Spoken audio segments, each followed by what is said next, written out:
안녕하세요. 누구에게도 말 못할 고민을 각색하여 들려드립니다. 그럼 오늘의 고민 시작합니다. 아들이 물었습니다. 아빠, 왜 우리 이사 갈 때마다 집이 작아져요? 초등학교 3학년 민호가 이삿짐 상자를 내려다보며 말했습니다. 아이의 눈빛이 흔들렸습니다. 저는 대답하지 못했습니다. 목이 메었습니다. 입술이 떨렸습니다. 왜 우리만 이렇게 돼요? 준우네는 더 큰 집으로 이사 갔는데 그 말이 가슴에 박혔습니다. 9살 아이 입에서 빚이라는 단어가 나오고 경매라는 말이 나오는 게 견딜 수 없었습니다. 아이는 알고 있었습니다. 아빠가 무너지고 있다는 걸요. 우리 가족이 추락하고 있다는 걸요. 2024년 11월 저는 법정 관리를 신청했습니다. 12년 동안 운영하던 인테리어 자재 유통회사가 문을 닫았습니다. 직원 15명을 두고 연매출 80억을 찍은 적도 있었습니다. 대형 건설사와 백화점 리모델링 현장에 납품했었죠. 강남에 사무실이 있었고 분당에 30평대 아파트가 있었습니다. 차는 BMW를 몰았습니다. 그게 다 사라졌습니다. 아파트는 경매로 넘어갔습니다. 차는 압류당했습니다. 사무실 보증금도 못 건졌습니다. 통장은 압류됐고 신용카드는 정지됐습니다. 법원에서 나오던 날 비가 내렸습니다. 우산도 없이 그냥 걸었습니다. 옷이 다 젖었지만 개의치 않았습니다. 차라리 빗물이 눈물을 가려주는 것 같았습니다. 사람들이 우산을 쓰고 지나갔습니다. 저만 비를 맞으며 서 있었습니다. 핸드폰이 울렸습니다. 채권자였습니다. 저는 전화를 받지 않았습니다. 다시 울렸습니다. 또 다른 채권자였습니다. 하루에 20통씩 오는 전화였습니다. 저는 핸드폰을 꺼버렸습니다. 사무실 문을 닫던 날 직원들이 하나둘 떠났습니다. 12회를 함께한 이 부장이 마지막으로 나가면서 말했습니다. 사장님, 그동안 고생 많으셨습니다. 악수를 청했습니다. 저는 그의 손을 잡을 수가 없었습니다. 막내 여직원이 울면서 말했습니다. 사장님, 저희 잘못은 아니잖아요. 왜 이렇게 된 거예요? 저는 무릎을 꿇고 사과했습니다. 미안합니다. 제가 무능해서 이렇게 됐습니다. 제가 더 잘했어야 했는데 그 순간 제 안에서 뭔가 부서지는 소리가 들렸습니다.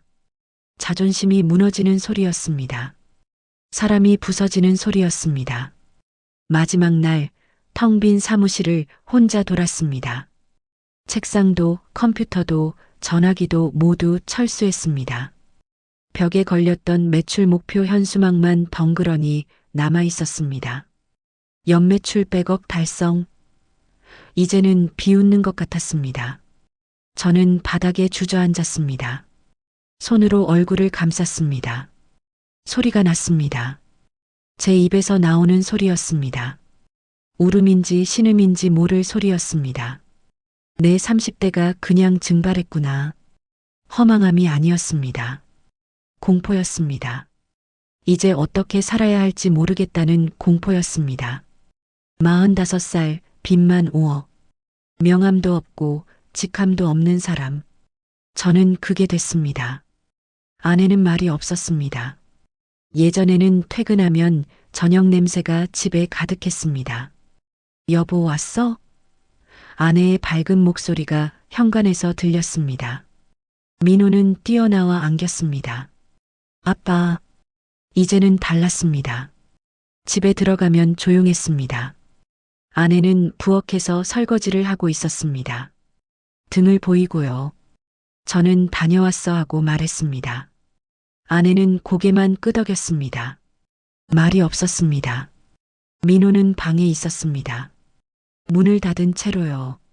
예전에는 숙제를 보여주며 칭찬받고 싶어 했던 아이였습니다. 이제는 그러지 않았습니다. 저는 거실 소파에 앉았습니다. TV를 켰습니다. 뉴스가 나왔습니다. 부동산 경기 회복 조짐이 보인다는 내용이었습니다. 저는 리모컨을 던져버렸습니다. 어느 날 밤이었습니다. 아내가 조용히 말했습니다.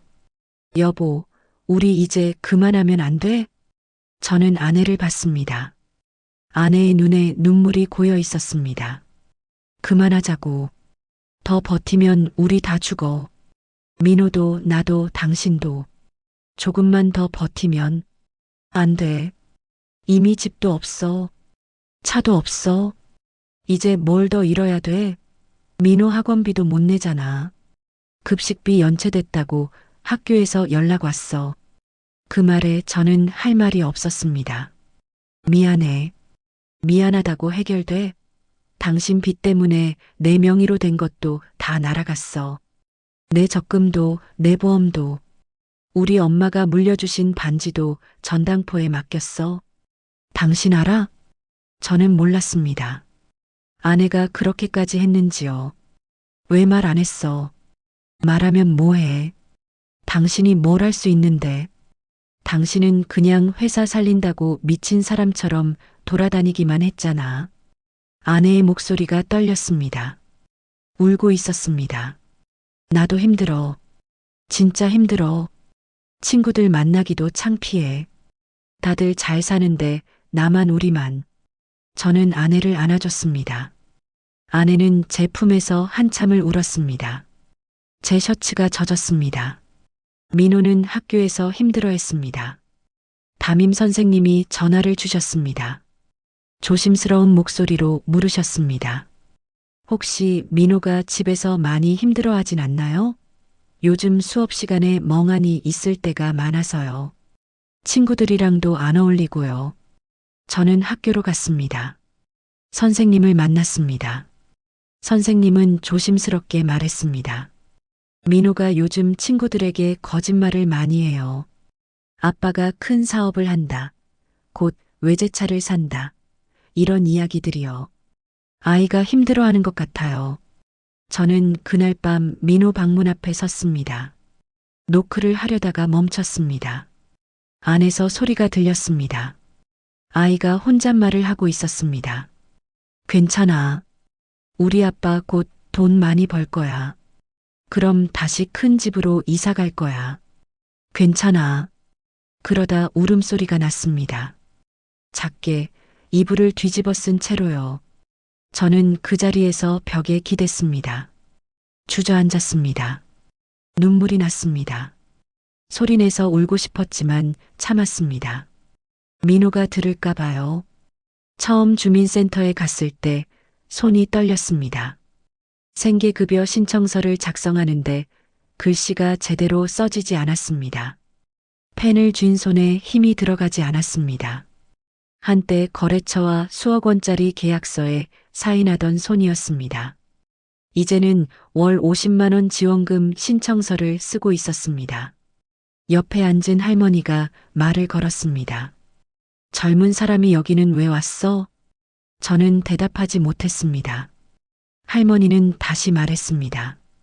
요즘 젊은이들은 일하기 싫어서 놀고 먹으려고 여기 오는 거 아니야? 저는 고개를 숙였습니다. 아무 말도 하지 않았습니다. 직원분이 친절하게 설명해 줬습니다. 저는 고개를 끄덕이며 서류에 도장을 찍었습니다. 도장을 찍는 순간 눈물이 떨어질 뻔했습니다. 참았습니다. 여기서 울면 안 될 것 같았습니다.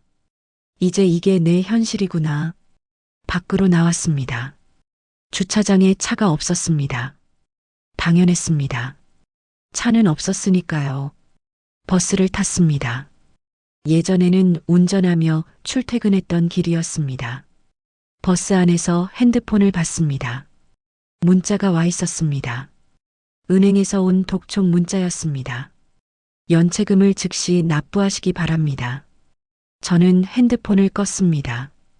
긴급복지 지원, 청년희망적금 해지, 자녀 교육비 감면 신청. 이런 단어들이 익숙해졌습니다. 처음엔 부끄러웠습니다. 복지관 앞에서 아는 사람을 만날까봐 두리번거렸습니다. 모자를 깊이 눌렀었습니다. 어느 날 정말로 아는 사람을 만났습니다. 예전에 거래하던 협력업체 대표였습니다. 그는 저를 알아봤습니다. 김 사장님? 여긴 왜? 저는 아무 말도 하지 못했습니다. 그는 눈치를 챘습니다. 아, 그래요. 저도 들었어요. 힘드시죠? 저는 고개를 끄덕였습니다. 저도 요즘 어려워요. 다들 힘들어요. 힘내세요. 그가 떠났습니다. 저는 그 자리에 한참을 서 있었습니다. 구청 임대주택 신청 기간이 끝나기 나흘 전 추가 모집 공고가 떴습니다. 저는 즉시 신청했습니다. 떨리는 손으로요. 그날 밤 잠이 오지 않았습니다. 붙을까? 떨어질까? 만약 떨어지면 어떻게 하지? 우리는 어디서 살아야 하지? 일주일 후 문자가 왔습니다. 임대주택 입주 대상자로 선정되었습니다. 저는 그 순간 주저앉았습니다. 화장실로 들어갔습니다. 문을 잠갔습니다. 그리고 소리 없이 울었습니다. 1시간 넘게요. 감사합니다. 감사합니다. 감사합니다. 누구에게 하는 말인지도 모르고 계속 중얼거렸습니다. 하늘에게, 부처님께, 하나님께, 아니면 그냥 세상에게.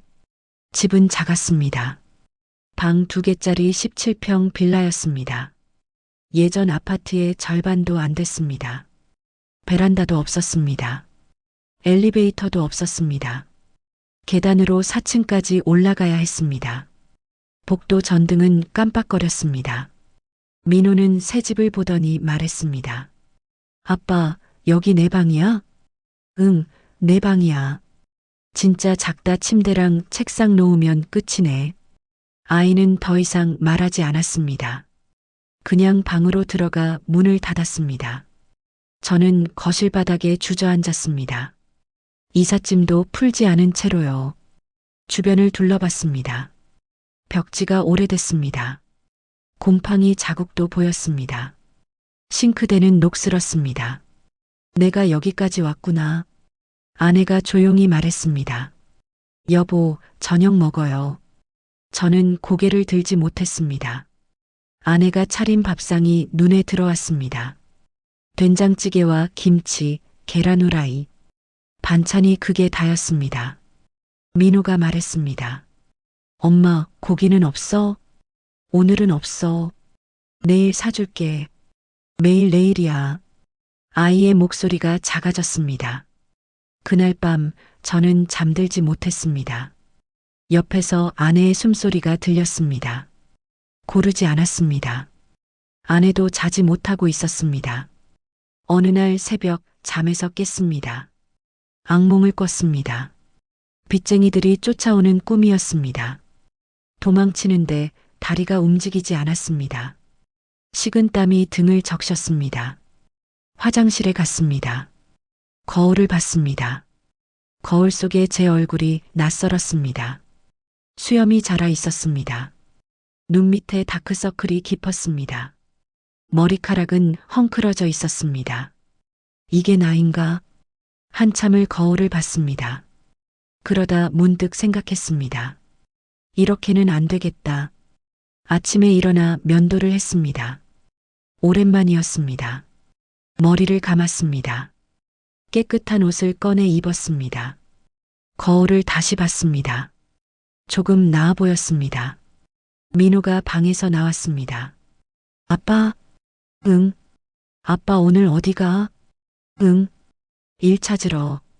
아이는 잠깐 망설이더니 저에게 다가왔습니다. 그리고 제 손을 잡았습니다. 아빠 힘내. 그 작은 손의 온기가 느껴졌습니다. 저는 아이를 안아줬습니다. 고맙다, 민호야. 첫 번째로 간 곳은 고용센터였습니다. 상담원이 물었습니다. 어떤 일을 찾으세요? 아무거나요. 할 수 있는 건 다 하려고요. 경력이 어떻게 되세요? 인테리어 자재 유통 회사를 12년 운영했습니다. 상담원의 표정이 미묘하게 바뀌었습니다. 아, 사장님이셨군요. 그런데 지금은 네, 망했습니다. 침묵이 흘렀습니다. 상담원이 조심스럽게 말했습니다. 솔직히 말씀드리면 나이도 있으시고 경력도 관리직이셔서 일반 현장직은 쉽지 않으실 겁니다. 괜찮습니다. 뭐든 하겠습니다. 상담원은 몇 가지 구인 정보를 프린트해 줬습니다. 건설 현장 보조, 물류센터 야간 작업, 주유소 야간 근무. 일단 이것들 알아보세요. 연락 와도 떨어질 수 있으니 낙심하지 마시고요. 저는 고개를 끄덕였습니다. 일주일 동안 12곳에 연락했습니다. 대부분 나이 때문에 거절당했습니다. 좀 더 젊은 분을 찾고 있어서요. 체력적으로 힘드실 것 같은데요. 8번째 곳이었습니다. 건설 자재 납품 회사였습니다. 전화를 받은 사람은 젊은 남자였습니다. 경력이 어떻게 되세요? 인테리어 자재 유통 12년 했습니다. 오, 그럼 자재는 잘 아시겠네요. 근데 왜 이런 일을? 회사가 망했습니다. 아, 하지만 자재는 누구보다 잘 압니다. 열심히 하겠습니다. 다음 날 연락이 왔습니다. 면접을 보러 오라고 했습니다. 면접 날 대표를 만났습니다. 50대 중반쯤 되어 보이는 남자였습니다. 이력서 봤는데 사장하시다가 왜 여기 오셨어요? 저는 솔직하게 말했습니다. 회사가 망했습니다. 빚이 5억 있습니다. 초등학교 3학년 아들이 있습니다. 먹고 살아야 합니다. 대표가 저를 한참 봤습니다. 사장하시던 분이 직원으로 일하는 게 쉽지 않을 텐데요. 괜찮습니다. 일하는 건 다 똑같습니다. 대표는 고개를 끄덕였습니다. 월요일부터 나오세요. 한 달 보고 정식으로 채용할지 결정하겠습니다. 감사합니다. 그날 저녁 집에 돌아와 아내에게 말했습니다. 여보, 일 구했어. 진짜? 응. 건설 자재 배송하는 거야. 월급은 250만 원. 아내의 눈에 눈물이 고였습니다. 고생했어, 여보. 아니야. 이제 시작이야. 민호가 방에서 나왔습니다. 아빠, 일 구했어? 응. 대단해, 아빠. 아이가 뛰어와 안겼습니다. 저는 아이를 꼭 안았습니다. 첫 출근 날 긴장됐습니다. 회사는 작았습니다. 직원이 5명이었습니다. 모두 저보다 어렸습니다. 안녕하세요. 오늘부터 일하게 된 김상우입니다. 아, 네. 반갑습니다. 어색한 분위기였습니다. 아무래도 나이가 가장 많았으니까요. 일은 단순했습니다. 트럭에 자재를 싣고 현장으로 배송하는 것이었습니다. 무거웠습니다. 타일 박스 하나가 20kg이 넘었습니다. 첫날 허리가 끊어질 것 같았습니다. 손에 물집이 잡혔습니다. 집에 돌아왔을 때는 거의 기어가는 수준이었습니다. 아내가 놀라며 물었습니다. 여보, 괜찮아? 응, 괜찮아. 거짓말이었습니다. 온몸이 아팠습니다. 다음 날도 출근했습니다. 그 다음 날도요. 매일 몸이 아팠지만 참았습니다. 일주일째 되던 날 젊은 직원 하나가 말했습니다. 형님, 힘드시면 말씀하세요. 제가 도와드릴게요. 괜찮아. 내가 할 수 있어. 근데 나이도 있으신데 이런 일 하시는 게 쉽지 않으시죠? 저는 웃으며 대답했습니다. 일하는 건 다 똑같아. 땀 흘리면 돈 벌리는 거지. 그는 고개를 끄덕였습니다. 한 달이 지났습니다. 대표가 저를 불렀습니다. 김대리. 네. 정식으로 채용하겠습니다. 일 잘하시네요. 감사합니다. 근데 궁금한 게 있어요. 사장하시다가 이런 일 하는 게 힘들지 않으세요? 저는 잠시 생각했습니다. 처음엔 힘들었습니다. 자존심도 상했고요. 근데 지금은 괜찮습니다. 일하는 게 부끄러운 게 아니더라고요. 대표가 말했습니다. 저도 예전에 망해봤어요. 그래서 형님 마음 알아요. 힘내세요. 감사합니다. 그날 저녁 첫 월급을 받았습니다. 통장에 250만 원이 찍혔습니다. 12년 만에 받는 월급이었습니다. 예전에는 한 달에 몇 천만 원씩 거래하던 사람이었습니다. 이제는 250만 원이 전부였습니다. 하지만 이상하게 기분이 좋았습니다. 집에 돌아와 아내에게 말했습니다. 여보, 월급 받았어. 그래, 고생했어. 우리 오늘 저녁 밖에서 먹을까? 진짜? 응. 오랜만에 삼겹살 먹으러 가자. 민호가 환호했습니다. 와, 고기다. 우리는 동네 삼겹살집에 갔습니다. 작은 식당이었습니다. 고기를 시켰습니다. 민호가 신나서 말했습니다. 아빠, 진짜 오랜만이다. 많이 먹어. 응. 아내가 조용히 말했습니다. 여보, 고마워. 뭐가? 포기하지 않아서. 저는 아내의 손을 잡았습니다. 당신도 고마워. 옆에 있어줘서. 우리는 그렇게 삼겹살을 먹었습니다. 오랜만에 온 가족이 웃었습니다. 집으로 돌아오는 길, 민호가 제 손을 잡고 말했습니다. 아빠, 오늘 진짜 행복해. 그 말에 눈물이 날 뻔했습니다. 아빠도야. 그날 밤 잠자리에 누워 생각했습니다. 이게 행복이구나. 큰 집도 좋은 차도 많은 돈도 없지만 가족이 함께 웃을 수 있다면 그게 행복이었습니다. 다음 날 아침 거울을 봤습니다. 예전처럼 말했습니다. 김상우, 오늘도 하자. 회사에 출근했습니다. 무거운 자재를 들었습니다. 땀이 났습니다. 허리가 아팠습니다. 하지만 괜찮았습니다. 점심시간 동료들과 함께 도시락을 먹었습니다. 누군가 말했습니다. 형님, 요즘 표정이 많이 밝아지셨어요. 그래. 네. 처음 왔을 때는 많이 힘들어 보이셨는데 저는 웃으며 대답했습니다. 이제 좀 적응됐나 봐. 사실은 적응이 아니었습니다. 받아들인 겁니다. 지금의 제 모습을요. 저는 이제 더 이상 망한 사람이 아닙니다. 일하는 사람입니다. 매일 아침 일어나 회사에 가고 땀 흘려 일하고 저녁에 가족과 함께 밥을 먹는 사람입니다. 빚은 아직 5억이 남아 있습니다. 갚으려면 몇 년이 걸릴지 모릅니다. 하지만 괜찮습니다. 천천히 갚으면 됩니다. 어제 민호가 물었습니다. 아빠, 우리 언제 다시 큰 집으로 이사가? 저는 대답했습니다. 민호야, 집이 크고 작은 게 중요한 게 아니야. 우리 가족이 함께 있는 게 중요한 거야. 그래도 우리 언젠가 더 큰 집으로 갈 수도 있어. 근데 그게 언제가 될지는 몰라. 오래 걸릴 수도 있어. 그래도 아빠는 매일매일 열심히 일할 거야. 알았지? 응. 아빠 화이팅. 아이가 웃었습니다. 어젯밤 꿈을 꿨습니다. 아버지가 나오는 꿈이었습니다. 아버지는 시장에서 짐을 나르고 계셨습니다. 저는 꿈속에서 달려가 짐을 함께 들었습니다. 아버지, 응, 제가 잘하고 있는 거 맞죠? 아버지는 웃으셨습니다. 그럼, 일하는 사람이 제일 멋진 거야. 땀 흘리는 사람이 제일 아름다운 거야. 꿈에서 깨어났을 때 눈물이 흘렀습니다.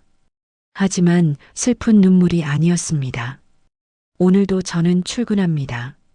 자재를 나르고 땀을 흘립니다. 저녁에는 집으로 돌아가 가족과 함께 밥을 먹습니다.